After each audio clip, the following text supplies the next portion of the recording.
Hello everyone. તો આપણે ચર્ચા કરી રહ્યા હતા સ્ટાન્ડર્ડ 11 યુનિટ 3 ની, જેમાં છેલ્લે આપણે આયનીય ત્રિજ્યા વિશે સમજ્યા।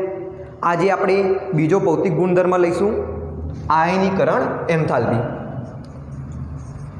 આયનીકરણ એન્થાલ્પી।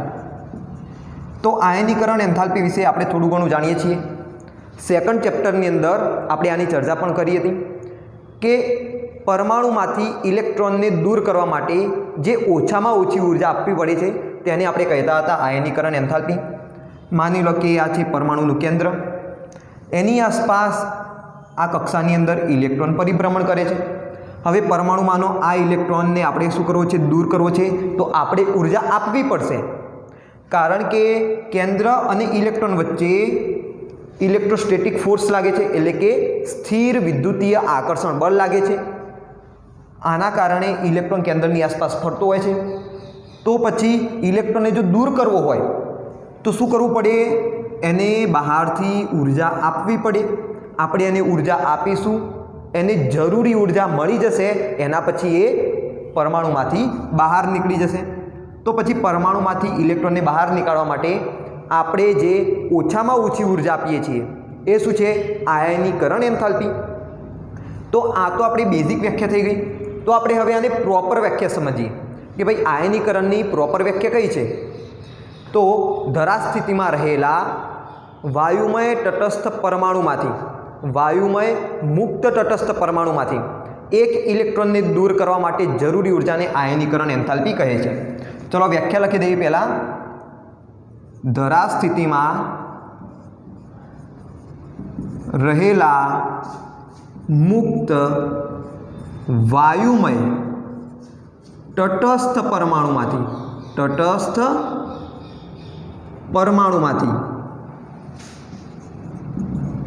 એક ઇલેક્ટ્રોનને દૂર કરવા માટે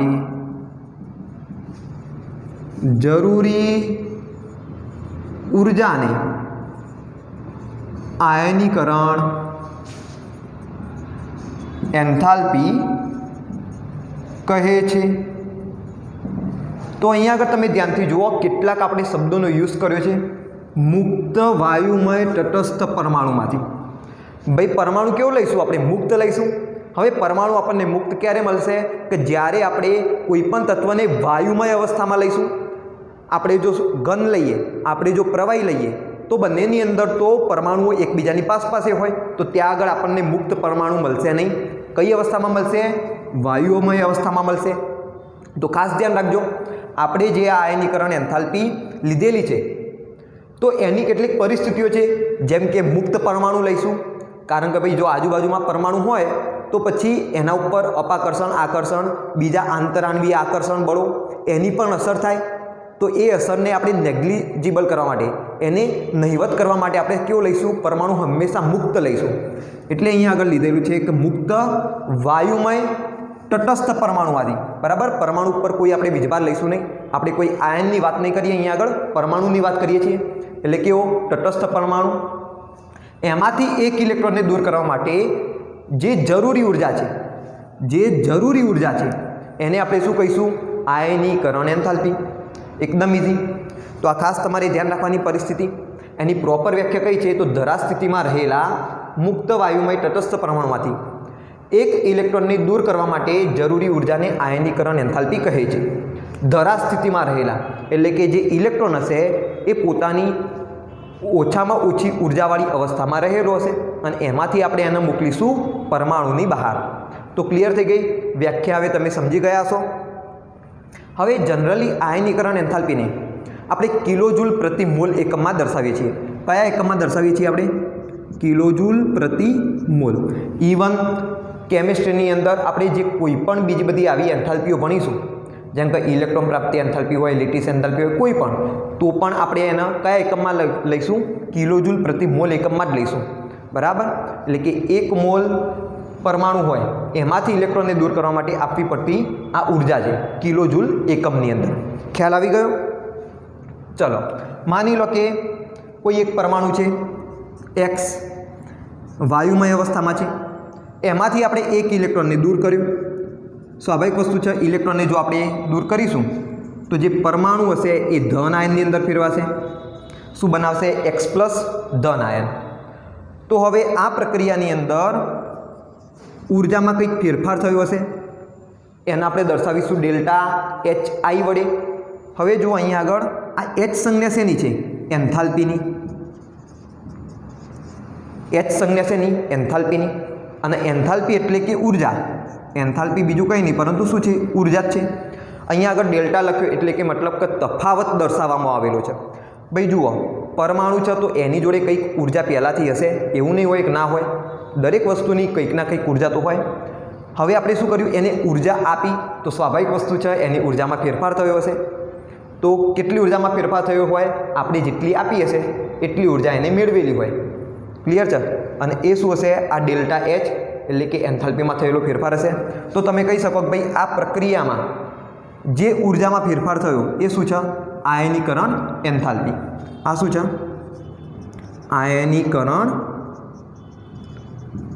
એન્થાલ્પી. બરાબર. આપણે જેટલી ઉર્જા આપી એમાંથી ઇલેક્ટ્રોન બહાર નીકળ્યો તો એ જેટલી ઉર્જા એને મેળવી હશે એ શું છે? આ તફાવત છે, ઉર્જામાં થયેલો આ તફાવત, એન્થાલ્પી ફેરફાર. અને એ જ શું થશે? આયનીકરણ એન્થાલ્પી થશે આ પરમાણુની. ક્લિયર છે બધાને? તો જનરલી આપણે આયનીકરણ એન્થાલ્પીને ડેલ્ટા HI વડે દર્શાવીએ છીએ. હવે જુઓ, અહીંયા આગળ મેં એક જ ઇલેક્ટ્રોન દૂર કર્યો. માની લો કે મારે હજુ એક ઇલેક્ટ્રોન દૂર કરવો છે તો શું કરશો? X plus gas gives X2 plus gas થઈ જશે, કારણ કે હવે બીજો એક ઇલેક્ટ્રોન દૂર થઈ ગયો. તો આમાં પણ કંઈક ઉર્જામાં ફેરફાર થયો હશે. તો એ ઉર્જામાં થયેલો ફેરફાર ડેલ્ટા HI લઈ લઈએ. હવે જુઓ, આને આપણે 2 વડે દર્શાવી દઈએ, આને આપણે 1 વડે દર્શાવી દઈએ. તો જે આ ડેલ્ટા HI2 છે એ આ X પરમાણુ માટે દ્વિતીય આયનીકરણ એન્થાલ્પી થશે.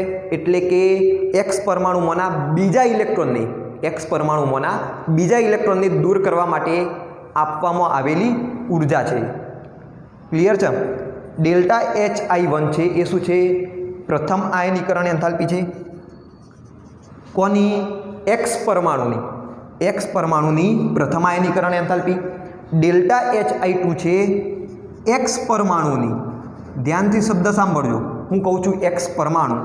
X પરમાણુની દ્વિતીય આયનીકરણ એન્થાલ્પી. દ્વિતીય આયનીકરણ એન્થાલ્પી. ચલો માની લો કે હજુ એક ઇલેક્ટ્રોનને આપણે દૂર કરવો છે. X2 plus gas gives X3 plus gas વત્તા ઇલેક્ટ્રોન માઇનસ. તો અહીંયા આગળ તમને એક તૃતીય આયનીકરણ એન્થાલ્પી મળશે. કેમ કે આમાંથી પણ ઇલેક્ટ્રોનને દૂર કરવો હશે તો આપણે ઉર્જા આપવી પડશે. તો એ કેટલી ઉર્જા આપી? ડેલ્ટા HI જેટલી આપી. ચલો 3 વડે ડિનોટ કરી દઈએ તો એ શું થઈ જશે? તૃતીય આયનીકરણ એન્થાલ્પી થઈ જશે. કોની? X પરમાણુની. તો આ શું થઈ ગઈ? પ્રથમ આયનીકરણ એન્થાલ્પી, દ્વિતીય આયનીકરણ એન્થાલ્પી. ત્રીજો ઇલેક્ટ્રોનને દૂર કરવા આપણે વધારાની ફેરથી ઉર્જા આપી, એ કઈ? એની તૃતીય આયનીકરણ એન્થાલ્પી. તો હવે હું સિમ્પલ પ્રશ્ન પૂછું તમને. ડેલ્ટા H1 એટલે કે પ્રથમ આયનીકરણ એન્થાલ્પી, દ્વિતીય આયનીકરણ એન્થાલ્પી અને તૃતીય આયનીકરણ એન્થાલ્પી, આ 3 એન્થાલ્પીમાંથી કોણ સૌથી વધારે હશે અને કોણ સૌથી ઓછી હશે? ડેલ્ટા H1, ડેલ્ટા H2 અને ડેલ્ટા H3. બરાબર. આ 3માં કોણ સૌથી વધારે હશે અને કોણ સૌથી ઓછી હશે?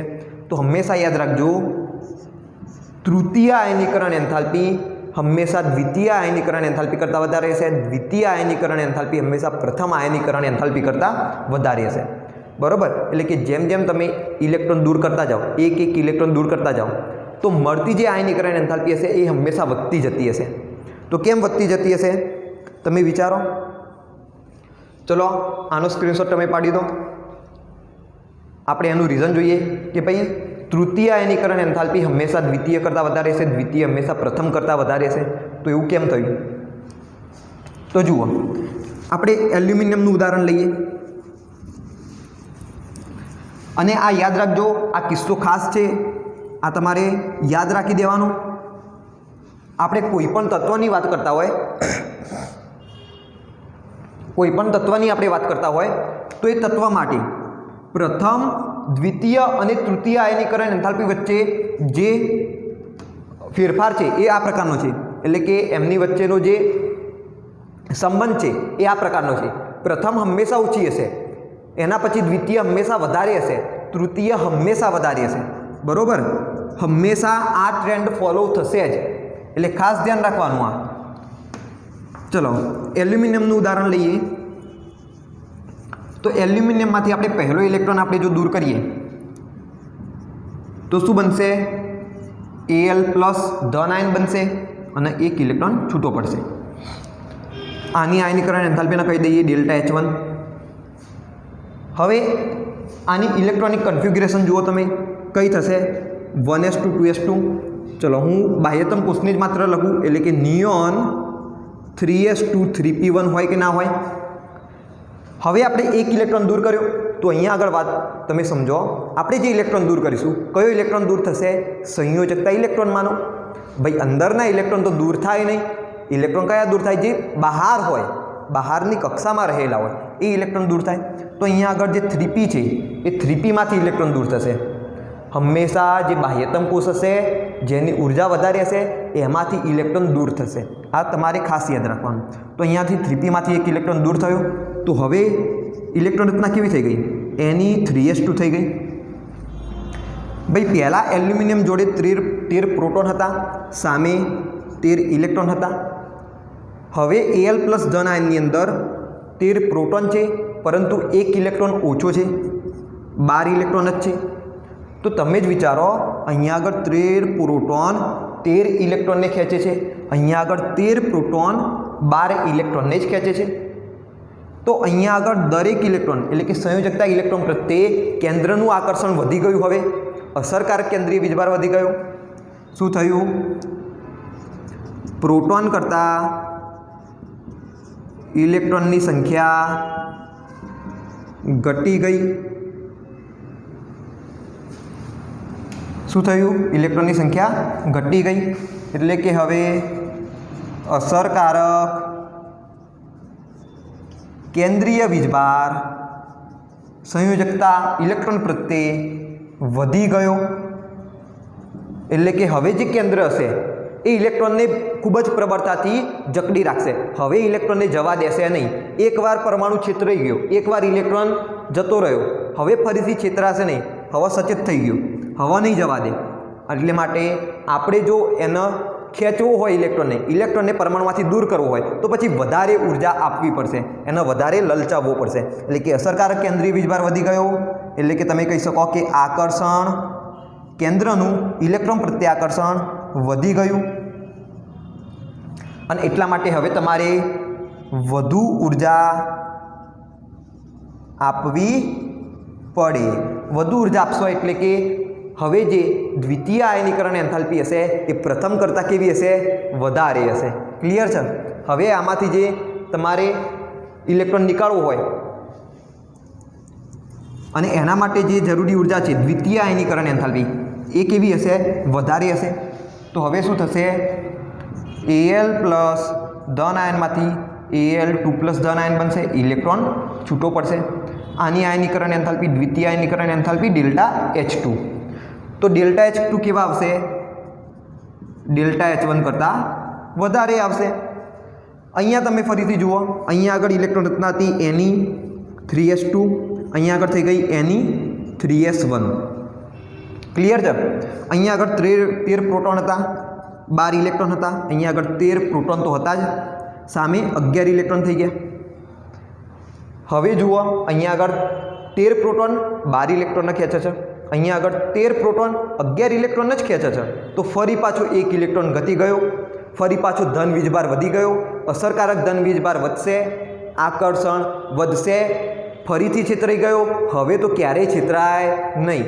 તો હવે જો આપણે ઇલેક્ટ્રોન દૂર કરવું હોય તો એને વધારે લલચાવવો પડશે, એને વધારે ઉર્જા આપવી પડશે, તો જ ઇલેક્ટ્રોન બહાર નીકળશે. એટલે કે હવે પછીની જે આયનીકરણ એન્થાલ્પી આવશે એટલે કે તૃતીય આયનીકરણ એન્થાલ્પી ડેલ્ટા S3 એ દ્વિતીય કરતાં પણ વધારે હશે, એટલે કે તમારો ક્રમ શું આવી જાય? Delta S3 greater than delta S2 greater than delta H1. Clear છે? તો આ તમારે ખાસ યાદ રાખવાનું, જ્યારે એક જ તત્વની વાત કરેલી હોય, સરખામણી કોની કરેલી હોય? એક જ તત્વની અને એના આયનોની, તો એની અંદર આ ક્રમ તમારે ખાસ યાદ રાખવાનો. બરાબર? આપણે એવા પણ કેટલાક એક્ઝામ્પલ લઈશું તો તમને વધારે ક્લિયરિટી આવશે. તો આ ક્રમ તમે યાદ રાખી દેજો. ભાઈ તૃતીય આયનીકરણ એન્થાલ્પી હંમેશા કેવી હોય? વધારે હોય દ્વિતીય કરતાં, અને દ્વિતીય હંમેશા વધારે હોય પ્રથમ કરતાં. ક્લિયર છે? ચલો, હવે એક અગત્યની વસ્તુ હતી પરંતુ એ રહી ગઈ. ચલો એની ચર્ચા કરી લઈએ આપણે. જુઓ તમે, પરમાણુ હતો X, એમાંથી એક ઇલેક્ટ્રોન દૂર થયો, X+ ધન આયન બન્યું. આમાં થયેલી ઉર્જાનો ફેરફાર ડેલ્ટા HI આયનીકરણ એન્થાલ્પી. તો ડેલ્ટા H તમે જુઓ બે મૂલ્યો ધરાવશે. જુઓ, ડેલ્ટા H ધન પણ હોય અને ડેલ્ટા H કેવું હોય? ઋણ પણ હોય. ડેલ્ટા H કેવું હોય? ધન પોઝિટિવ, અને ડેલ્ટા H કેવું હોય? ઋણ પણ હોય નેગેટિવ. પોઝિટિવનો મતલબ શું થાય? એને ઉર્જા મેળવેલી હશે. કોઈ પણ સિસ્ટમ હોય, કોઈ પણ પ્રણાલી, એમાં ઉર્જામાં જ્યારે ફેરફાર થાય તો એને આપણે ડેલ્ટા H વડે દર્શાવીશું. હવે ડેલ્ટા H એ ધન પણ હોઈ શકે અને ઋણ પણ હોઈ શકે. ડેલ્ટા H ક્યારે ધન હશે? કે જ્યારે પ્રણાલીએ ઉર્જા મેળવી હશે. ઉર્જા મેળવી હશે. આની ચર્ચા આપણે સેકન્ડ ચેપ્ટરમાં પણ કરી હતી. ફરીથી એકવાર જોઈ લો. ઉર્જા મેળવી હશે એટલે ધન આવશે. એટલે કે આ જે પ્રક્રિયા હોય કેવી હોય? ઉષ્મા શોષક હોય. ઉર્જા મેળવી, ઉષ્મા શોષક. ઋણ ક્યારે આવે? કે જ્યારે ભાઈ ઉર્જા એને ગુમાવેલી હોય, ઉર્જામાં ઘટાડો થયો હોય. ઘટાડો ક્યારે થાય? ગુમાવી દીધી હોય ત્યારે. તો ઉષ્મા એ જ ઉર્જા તમે લખી શકો. બરાબર? ઉર્જા ગુમાવી હોય. તો ઉર્જા ગુમાવી હોય એવી પ્રક્રિયાઓને આપણે કહીશું ઉષ્માક્ષેપક પ્રક્રિયાઓ. કેવી પ્રક્રિયાઓ? ઉષ્માક્ષેપક પ્રક્રિયાઓ. તો ખાસ યાદ રાખજો, ડેલ્ટા H ધન તો ઉર્જા મેળવી, ઉષ્મા શોષક પ્રક્રિયા. ડેલ્ટા H ઋણ, ઉષ્મા ગુમાવી, ઉષ્માક્ષેપક પ્રક્રિયા. તો હવે અહીંયા આગળ જુઓ, આ જે આયનીકરણ એન્થાલ્પી છે એ કેવી આવશે? ધન આવશે કે ઋણ આવશે? કમેન્ટ બોક્સમાં જરૂરથી જણાવજો. બરાબર? પોઝ કરો વિડીયો, કમેન્ટમાં જણાવજો. તમે જાતે પણ વિચારજો થોડું. હવે જુઓ, આપણે ઇલેક્ટ્રોનને દૂર કરવો હતો તો આપણે ઉર્જાને આપી, પરમાણુએ ઉર્જાને મેળવી, ઉર્જાને શોષી દીધી. તો પછી સ્વાભાવિક વસ્તુ છે કેવી આવશે? ડેલ્ટા H ધન જ આવશે. તો હંમેશા યાદ રાખજો, આયનીકરણ એન્થાલ્પી હંમેશા કેવી હોય? ધન જ હોય. ક્લિયર છે? હંમેશા કેવી આવશે? ધન આવશે. અને એના પછી તમે પેલું ટ્રેન્ડ પણ યાદ રાખજો. પ્રથમ, દ્વિતીય અને તૃતીય આયનીકરણ એન્થાલ્પીનું વલણ પણ તમે યાદ રાખજો. તો અહીંયા સુધી ક્લિયર છે? તો અહીંયા આપણે થોડું ચર્ચા કરીએ આપણે આયનીકરણ એન્થાલ્પીની. ત્યારબાદ આપણે પરમાણુની આયનીકરણ એન્થાલ્પી હંમેશા કેવી હશે? તો ધન હશે, એની ચર્ચા કરી. એના પછી દ્વિતીય તૃતીય આયનીકરણ એન્થાલ્પી એ પ્રથમ કરતાં હંમેશા વધારે આવશે, દ્વિતીય કરતાં હંમેશા તૃતીય આયનીકરણ એન્થાલ્પી વધારે આવશે. એના વિશે સમજ્યા. હવે આપણે વાત કરીએ આયનીકરણ એન્થાલ્પી પર અસર કરતા પરિબળોની. સૌથી અગત્યની વસ્તુ શું છે? કે ભાઈ આવર્ત કોષ્ટકમાં આવર્તમાં ડાબીથી જમણી તરફ જઈએ અને સમૂહમાં ઉપરથી નીચેની તરફ જઈએ તો આયનીકરણ એન્થાલ્પીમાં શું ફેરફાર થશે એ સૌથી અગત્યની વસ્તુ છે. બરાબર? કે જેનાથી આપણે તત્વોને કમ્પેર કરી શકીએ, તત્વોની સરખામણી કરી શકીએ. જેનાથી આપણને ખ્યાલ આવશે કે ભાઈ તત્વ બીજા તત્વ સાથે સંયોજાય તો કેવા પ્રકારનું સંયોજન બને, એના ગુણધર્મો કેવા છે, એ બધાનું આપણે શું કરી શકીએ? એક પ્રિડિક્શન કરી શકીએ. તો એના માટે આ ખૂબ જ અગત્યનું ગુણધર્મ છે આયનીકરણ એન્થાલ્પી. તો આના ઉપર તમે વધારે ફોકસ કરજો.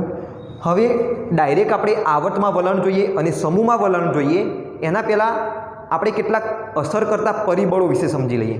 કારણ કે આ જ અસર કરતા પરિબળોની ચર્ચા આપણે આવર્તમાં કેવી રીતે આયનીકરણ એન્થાલ્પીમાં ફેરફાર થાય છે અને સમૂહમાં ઉપરથી નીચે જઈએ તો આયનીકરણ એન્થાલ્પીમાં કેવા પ્રકારનો ફેરફાર થાય છે એ સમજવામાં ઉપયોગી નીવડશે.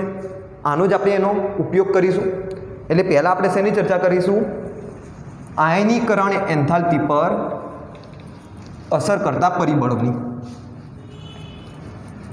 ચલો, તો સૌથી પહેલું આપણું પરિબળ છે કેન્દ્રીય વીજભાર. આયનીકરણ એન્થાલ્પી પર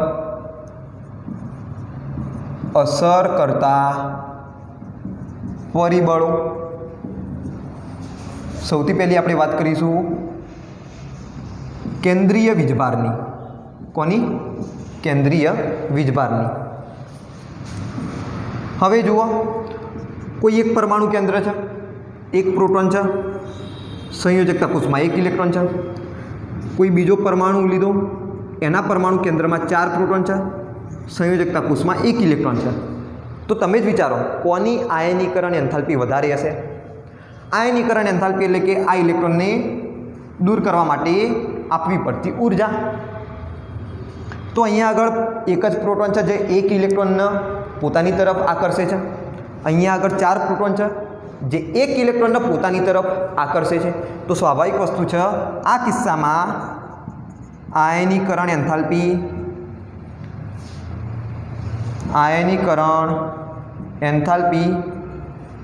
વધુ હોય, જ્યારે અહીંયા આગળ આયનીકરણ એન્થાલ્પી ઓછી હોય. એકદમ સિમ્પલ, એકદમ ઇઝી. તો આવું તમને ક્યાં આગળ જોવા મળશે? તો આવું તમે આવર્તમાં જોશો. કેમ? તો હંમેશા યાદ રાખજો, તમે જ્યારે સરખામણી કરતા હોય તો અંતર લગભગ સરખું હોવું જોઈએ. અંતરમાં વધારે ફેરફાર હોવો જોઈએ નહીં, વધારે તફાવત હોવો જોઈએ નહીં. માની લો કે અહીંયા આગળ આપણે પહેલા કોષની વાત કરતા હોય તો અહીંયા આગળ પણ આપણે પહેલો કોષ જ લઈશું. અહીંયા આગળ આપણે ત્રીજા કોષની વાત કરતા હોય તો અહીંયા આગળ પણ આપણે ત્રીજો કોષ જ લઈશું. એટલે હંમેશા આવર્તમાં આવું વલણ આપણે જોઈશું, સમૂહમાં નહીં. તો ક્યાં આગળ કમ્પેરિઝન કરવી એ પણ તમારે ધ્યાન રાખવાનું રહેશે. તો જે કેન્દ્રીય વીજભાર છે એમાં શું થશે? તો જેટલો વધુ કેન્દ્રીય વીજભાર હશે એટલી આયનીકરણ એન્થાલ્પી વધારે હશે. કેન્દ્રીય વીજભાર વધુ તેમ આયનીકરણ એન્થાલ્પી વધુ. ક્લિયર છે? હવે અહીંયા આગળ ધ્યાનથી જુઓ, શબ્દ કયો છે? કેન્દ્રીય વીજભાર. અસરકારક કેન્દ્રીય વીજભાર નથી. કેન્દ્રીય વીજભાર અને અસરકારક કેન્દ્રીય વીજભાર બંને અલગ વસ્તુઓ છે, તમે ખાસ ધ્યાન રાખજો. બીજું ખાસ ધ્યાન શું રાખશો? તો ભાઈ આને સરખામણી ક્યારે કરશો? સરખા કોષ હોય ત્યારે. બરાબર? પહેલો કોષ તો પહેલો કોષ લો, ત્રીજો હોય તો ત્રીજો કોષ લો, ત્યારે તમે કેન્દ્રીય વીજભારને સરખાવો. એમનેમ તમે કેન્દ્રીય વીજભારને સરખાવતા નહીં. તો કેન્દ્રીય વીજભાર વધુ હશે તેમ આયનીકરણ એન્થાલ્પી કેવી હશે? વધારે હશે. તો ચલો આગળ વાત કરીએ બીજા પરિબળની. બીજું પરિબળ છે આપણું પરમાણુનું કદ.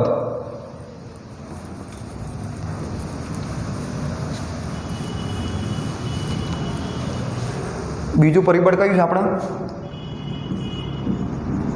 પરમાણુનું કદ. એક પરમાણુ છે જેનું કદ નાનું છે, બીજો આપણે પરમાણુ લીધો જેનું કદ મોટું છે. તો પછી કોની આયનીકરણ એન્થાલ્પી વધારે હોય, કોની આયનીકરણ એન્થાલ્પી ઓછી હશે? તો ભાઈ સ્વાભાવિક વસ્તુ છે, અહીંયા આગળ પ્રોટોન અને ઇલેક્ટ્રોન વચ્ચેનું અંતર, કેન્દ્રથી ઇલેક્ટ્રોનનું અંતર ઓછું હોય તો અહીંયા આગળ આકર્ષણ પણ વધારે હોય. આકર્ષણ વધારે હોય તો પછી ઇલેક્ટ્રોનને દૂર કરવા માટે વધારે ઉર્જા આપવી પડશે. જો વધુ ઉર્જા આપવી પડતી હોય તો આયનીકરણ એન્થાલ્પી કેવી થઈ જાય? વધુ થઈ જાય.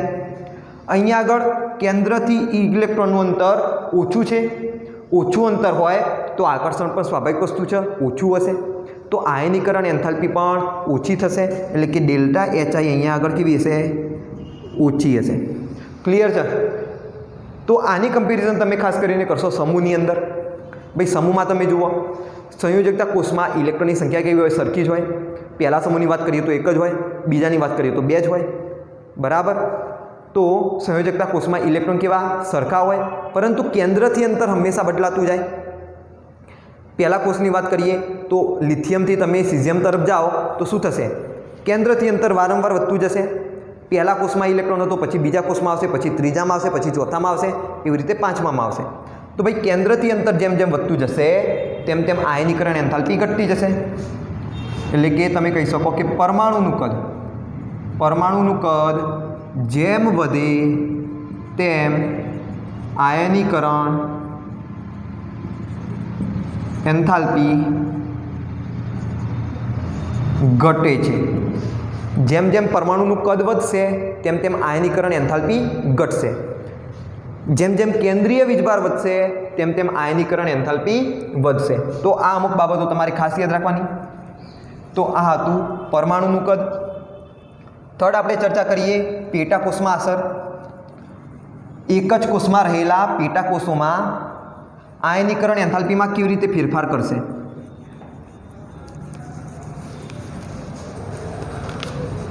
ત્રીજું પરિબળ પેટાકોષોમાં અસર. હવે જુઓ કોઈ પણ એક કોષ હોય તો એ કોષની અંદર માની લો કે એસ પી ડી અને એફ કક્ષકો આવેલી હોય, એટલે કે એફ પેટાકોષો આવેલી હોય, તો આ પેટાકોષોમાં રહેલા ઇલેક્ટ્રોનમાં આયનીકરણ એન્થાલ્પી કેટલા બદલાશે. તો હંમેશા યાદ રાખજો, જો ઇલેક્ટ્રોન એસ પેટાકોષમાં હોય તો એને દૂર કરવા માટે આયનીકરણ એન્થાલ્પી વધુ જોઈશે કમ્પેર ટુ પી. પીમાં જો ઇલેક્ટ્રોન હોય તો એને દૂર કરવા માટે જરૂરી ઉર્જા એટલે કે આયનીકરણ એન્થાલ્પી વધુ હશે ડી કરતાં અને ડીની વધુ હશે એફ કરતાં. એવી રીતે આગળ આવ્યા કરશે, પરંતુ આગળની આપણે જરૂર નથી. આપણે અહીંયાની જ વાત કરીએ. તો આ ક્રમ તમારે હંમેશા યાદ રાખી દેવાનો કે ભાઈ જો એસમાં ઇલેક્ટ્રોન હોય, અહીંયા આગળ સમાન કોષની વાત કરું છું, એક જ કોષની, એક જ કોષ માટે, બરાબર, એક જ કોષની વિવિધ પેટાકોષમાં ઇલેક્ટ્રોન દૂર કરવા માટે જરૂરી ઉર્જાનો ક્રમ આ રીતે હશે. ભાઈ એસમાં ઇલેક્ટ્રોન હોય તો દૂર કરવા માટે વધુ ઉર્જાની જરૂર પડે. પીમાં ઇલેક્ટ્રોન હોય તો ઇલેક્ટ્રોનને દૂર કરવા માટે ડી અને એફ કરતાં વધુ ઉર્જાની જરૂર પડે, એસ કરતાં ઓછી ઉર્જાની જરૂર પડશે.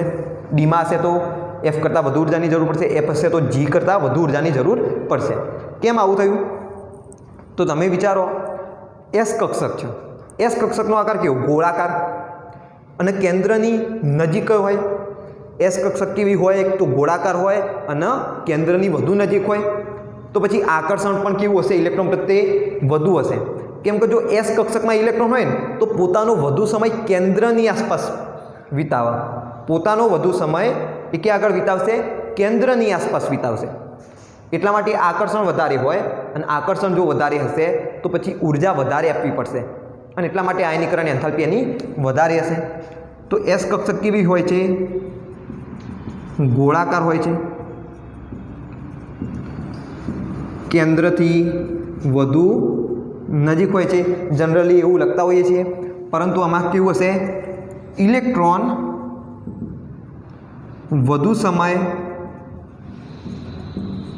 કેન્દ્રની પાસે વિતાવે છે, બરાબર. એટલે કે આકર્ષણ વધારે હોય, આકર્ષણ વધારે હોય, આયનીકરણ એન્થાલ્પી વધારે હોય. વાત કરીએ પીની, બીજી બધી કક્ષકોની વાત કરીએ. આ તો એસનો આકાર. બીજી બધી કક્ષકોની વાત કરીએ તો એ ફેલાયેલી હશે. પી કક્ષક આ રીતે ફેલાયેલી હશે. ડીની જો વાત કરીએ તો આનાથી પણ વધુ ફેલાયેલી હશે. આ ડી એનાથી પણ વધુ ફેલાયેલી હશે. એફની વાત કરીએ તો એ તો કોમ્પ્લિકેટેડ જટિલ આકાર હોય એનો, અને એ પણ આનાથી પણ વધુ ફેલાયેલી હોય. તો બાકીની કક્ષકો હશે એ કેવી હશે? કેન્દ્રની આસપાસ વધુ પ્રમાણમાં ફેલાયેલી હશે, વધુ પ્રમાણમાં એમાં નોડ પણ જોવા મળશે. ક્લિયર છે વાત? તો એટલા માટે શું થશે? એસમાંનો જે ઇલેક્ટ્રોન હોય એને દૂર કરવા માટે વધુ ઉર્જાની જરૂર પડશે, પછી પી, પછી ડી, પછી એફ. તો આ પ્રમાણેનો તમારે ક્રમ જોવા મળશે. તમે કારણ શું આપશો? તો ભાઈ એસ એ ગોળાકાર આકાર ધરાવે છે, કેન્દ્રને એકદમ પેક કરીને રાખેલું હોય. જેમ કે દડો હોય તો દડાનું કેન્દ્ર આપણે જોઈ ના શકીએ. કેમ? બધી બાજુથી પેકિંગ કરી દીધેલું હોય દડાની સપાટી, એટલા માટે. એવી એસ કક્ષક હશે, કેન્દ્રને પેક કરી દીધેલું હશે, તમે જોઈ ના શકો. પીની વાત કરીએ તો થોડી ફેલાયેલી હોય, બરાબર. એ કેવી હોય? થોડી ફેલાયેલી હોય. ડીની વાત કરીએ તો એમાં તો બે ડમ્બેલ જોવા મળે છે, તો એ પી કરતાં પણ વધુ ફેલાયેલી હશે, એફ એ વધુ ફેલાયેલી હશે. માટે આકર્ષણ ધીરે ધીરે ઘટતું જાય. કેન્દ્ર પ્રત્યેનું આકર્ષણ સમાન કોષમાં રહેલી એસ પી ડી એફ જેવી પેટાકોષમાં એસથી એફ તરફ જઈએ તો ઘટતું જાય. ક્લિયર છે? અને આકર્ષણ જો ઘટતું જાય તો પછી જે આપવી પડતી ઉર્જા છે આયનીકરણ એન્થાલ્પી એ પણ સામે સામે ઘટતી જશે. તો સૌથી વધુ આયનીકરણ એન્થાલ્પી એસ અને સૌથી ઓછી આયનીકરણ એન્થાલ્પી અહીંયા આગળ એફમાં જરૂર પડશે. પણ કમ્પેરિઝન ક્યારે કરશો? સમાન કોષની અંદર કરશો, જેમ કે 4s હોય 4p હોય 4d હોય 4f હોય, 3s હોય 3p હોય 3d હોય, તો સમાન કોષની અંદર કમ્પેરિઝન હંમેશા કરવાની. તો ચલો ઝડપથી સ્ક્રીનશોટ પાડી દો. આપણે ચોથો પરિબળ લઈએ. ચોથો પરિબળ છે આપણો શિલ્ડિંગ અસર, એટલે કે અંદરના ઇલેક્ટ્રોન જે પારસ્પરિક ક્રિયા કરતા હશે, એકબીજાથી જે અપાકર્ષણ અનુભવતા હશે, એમની શું અસર થાય છે? શિલ્ડિંગ અસર. ચોથું પરિબળ આપણું શિલ્ડિંગ અસર, એટલે કે આંતરિક ઇલેક્ટ્રોનની શિલ્ડિંગ અસર જેટલી વધારે હશે એટલી આયનીકરણ એન્થાલ્પી કેવી હશે? ઓછી હશે. આંતરિક ઇલેક્ટ્રોનની શિલ્ડિંગ અસર જેટલી વધારે હશે તેટલી આયનીકરણ એન્થાલ્પી ઓછી હોય છે. તો કેમ ઓછી હોય છે? એનું કારણ શિલ્ડિંગ અસર વધારે હોય તો સંયોજકતા કોષ પ્રત્યે જે કેન્દ્રનું આકર્ષણ હશે એ કેવું હશે? ઘટી જશે કે નહીં ઘટી જાય? તમે વિચારો, શિલ્ડિંગ અસર વધારે છે, શિલ્ડિંગ અસર વધારે છે તો અસરકારક કેન્દ્રીય વીજભાર કેવો હશે? અસરકારક કેન્દ્રીય વીજભાર ઓછો હશે. અસરકારક કેન્દ્રીય વીજભાર ઓછો હોય તો કેન્દ્રનું સંયોજકતા ઇલેક્ટ્રોન પ્રત્યે આકર્ષણ ઓછું હોય.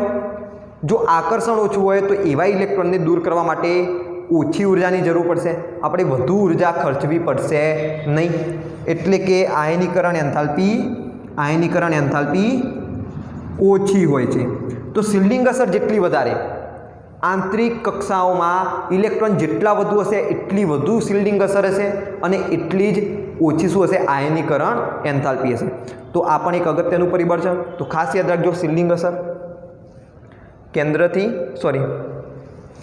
શિલ્ડિંગ અસર કેમાં શું થશે? તો આંતરિક ઇલેક્ટ્રોનની શિલ્ડિંગ અસર જેટલી વધારે હશે એટલી આયનીકરણ એન્થાલ્પી તમને ઓછી જોવા મળશે. બરાબર છે? તો આ દરેકના ઉદાહરણો આપણે જ્યારે સમૂહ અને આવર્તની વાત કરીશું તો તેની અંદર આપણે લઈ લઈશું. તો ત્યાં આગળ તમને ખ્યાલ આવશે કે આની એપ્લિકેશન શું છે. આ બધા જે પરિબળો લખાયા છે એ પરિબળોની એપ્લિકેશન શું છે એ તમને ત્યાં આગળ ખ્યાલ આવશે કે જ્યારે આપણે સમૂહ અને આવર્તની અંદર વલણ જોઈશું કે આયનીકરણ એન્થાલ્પીમાં કેવા પ્રકારનું વલણ જોવા મળે છે, વધે છે કે ઘટે છે. બરાબર? ચલો પાંચમા પરિબળની વાત કરીએ અને સૌથી અગત્યનું પરિબળ પણ છે ઇલેક્ટ્રોનીય રચના. તો આપણે અહીંયા આગળ વાત કરવાના છીએ પાંચમા પરિબળની ઇલેક્ટ્રોનીય રચના, જેમાં ખાસ કરીને આપણે પૂર્ણ અને અર્ધપૂર્ણ કક્ષકોની વાત કરીશું. કોના સંદર્ભમાં વાત કરીશું? અર્ધપૂર્ણ અને પૂર્ણ ભરાયેલી પેટાકોષના સંદર્ભમાં વાત કરીશું. તો તમને ખ્યાલ છે કે જ્યારે પણ પેટાકોષ અર્ધપૂર્ણ ભરાયેલી હોય અથવા તો પૂર્ણ ભરાયેલી હોય ત્યારે એ કંઈક વિશિષ્ટ સ્થાયીતા ધરાવે છે. બીજી બધી જે ઇલેક્ટ્રોન રચના હોય એના કરતાં આમની એટલે કે અર્ધપૂર્ણ અને પૂર્ણ ભરાયેલી પેટાકોષની ઉર્જા કંઈક ઓછી હોય. એમની ઉર્જા કેવી હોય? ઓછી હોય. એટલે કે એમની સ્થિરતા કેવી હશે? વધારે હશે.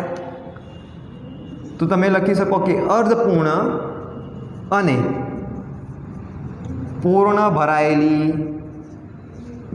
પેટાકોષો વિશિષ્ટ સ્થાયીતા ધરાવે છે.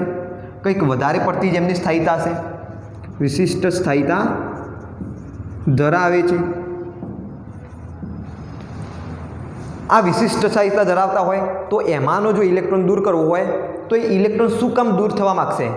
કારણ કે પહેલાંથી જ સ્થિર અવસ્થામાં છે, પહેલેથી જ બાપડો શાંતિથી રહે છે. ભાઈ શાંતિથી રહે છે તો પછી ઇલેક્ટ્રોન દૂર શું કામ જશે? કેન્દ્રનું સારું એવું આકર્ષણ પણ એને મળી રહે છે. ઉર્જા પણ એની ઓછી છે, તો સરળતાથી એ જવા માગશે નહીં. એટલે કે જ્યારે અર્ધપૂર્ણ અને પૂર્ણ ભરાયેલી કક્ષકો હોય એવા સમયે ઇલેક્ટ્રોનને દૂર કરવા માટે વધુ ઉર્જાની જરૂર પડશે. એ ઘટશે નહીં, સરળતાથી નહીં દૂર થાય. એને દૂર કરવા માટે તમારે વધુ ઉર્જા આપવી પડશે. બરાબર, ઇલેક્ટ્રોનને દૂર કરવા વધુ ઉર્જા આપવી પડે. અને વધુ ઉર્જા આપવી પડે એનો મતલબ કે આયનીકરણ એન્થાલ્પી વધુ હશે. ક્લિયર છે? તો જ્યારે પણ અર્ધપૂર્ણ અને પૂર્ણ ભરાયેલી પેટાકોષો આવે, આવી સિચ્યુએશન આવે, ત્યાં આગળ શું થઈ જશે? આયનીકરણ એન્થાલ્પી વધુ જોવા મળશે તમને. ઉદાહરણ તરીકે તમે ઓક્સિજન અને નાઇટ્રોજન લઈ લો. નાઇટ્રોજન અને ઓક્સિજન, નાઇટ્રોજનની ઇલેક્ટ્રોન રચના શું થાય? 1s2 2s2 2p3 થાય. સાતમું તત્વ, આની ઇલેક્ટ્રોન રચના આઠમું તત્વ છે, એટલે કે 1s2 2s2 2p4 થશે. બરાબર. તો આની તમે પી પેટાકોષ જુઓ, બંનેની પી પેટાકોષો જુઓ તમે. આની અંદર 3 ઇલેક્ટ્રોન છે. ઓક્સિજનમાં તમે જુઓ કેટલા? 4 ઇલેક્ટ્રોન છે. નાઇટ્રોજનમાં અર્ધપૂર્ણ ભરાયેલી પેટાકોષ પી, આની અંદર અર્ધપૂર્ણ ભરાયેલી નથી. વધારામાં અહીંયા આગળ તો શું છે? અપાકર્ષણ પણ છે. તમે ઇલેક્ટ્રોનને જેવી ઉર્જા આપશો સરળતાથી દૂર થઈ જશે ઓક્સિજનમાંથી. પણ નાઇટ્રોજનમાં તો 3 ઇલેક્ટ્રોન અર્ધપૂર્ણ ભરાયેલી પેટાકોષમાં છે, બધા મોજમાં છે, સરળતાથી દૂર થશે નહીં. ભાઈ પહેલાંથી જ સ્થાયી ઇલેક્ટ્રોન રચનામાં છે, તો પછી શું કામ ઇલેક્ટ્રોન દૂર થાય? તો એને જો દૂર કરવો હશે તો તમારે વધુ ઉર્જા આપવી પડશે.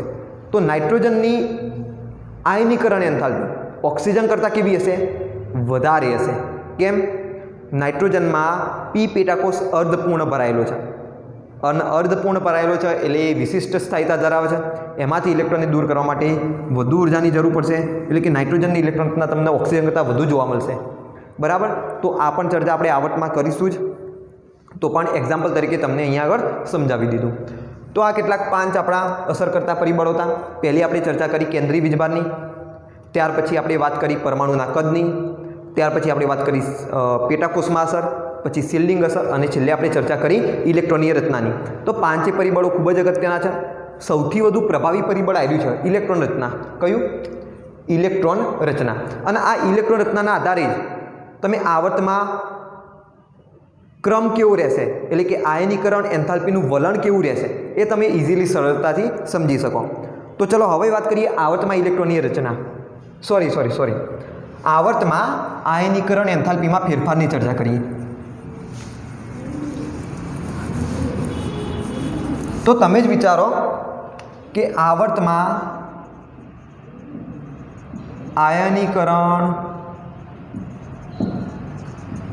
એન્થાલ્પીમાં શું ફેરફાર થશે? ચલો એક્ઝામ્પલ તરીકે બીજો આવર્ત લઈ લઈએ. લિથિયમથી તે ફ્લોરિન સુધી, લિથિયમથી ફ્લોરિન સુધી જશો, અથવા તો ચલો નિયોન સુધી જઈએ. તો લિથિયમથી નિયોન સુધી જશો તમે. Lithium, beryllium, boron, carbon, nitrogen, oxygen, fluorine અને નિયોન. તો આ ક્રમમાં આયનીકરણ એન્થાલ્પીમાં ફેરફાર કેવો હશે? કોની આયનીકરણ એન્થાલ્પી સૌથી વધુ હશે, કોની આયનીકરણ એન્થાલ્પી સૌથી ઓછી હશે? તો એ તમે સમજી શકો મેં તમને જે 5 પરિબળો ચલાવ્યા એના પરથી.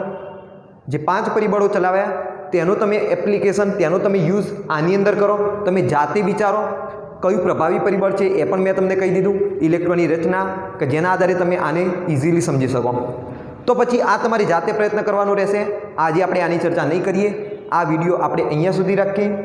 તમારે આ જાતે શોધવાનું છે, અને જે પણ તમારો આન્સર આવે, જે પણ તમારા વિચારો હોય, તમે આ કમેન્ટ બોક્સની અંદર જરૂરથી જણાવજો. ક્લિયર છે? આની ચર્ચા આપણે નેક્સ્ટ વિડીયોની અંદર કરીશું. સમૂહમાં આયનીકરણ એન્થાલ્પીમાં શું ફેરફાર થાય છે ઉપરથી નીચે જઈએ તો એની પણ ચર્ચા આપણે નેક્સ્ટ વિડીયોમાં કરીશું. જો કે એની થોડી ઘણી ચર્ચા આપણે પરિબળ જોડતી વખતે પણ કરી હતી, પરમાણુનું કદ યાદ હોય તો. ક્લિયર છે? તો એ પણ તમે જાતે વિચારજો. તો આ વિડીયોની અંદર માત્ર આટલું જ રાખીએ. તો મળીએ નેક્સ્ટ વિડીયોની અંદર આયનીકરણ એન્થાલ્પીના ટ્રેન્ડ સાથે.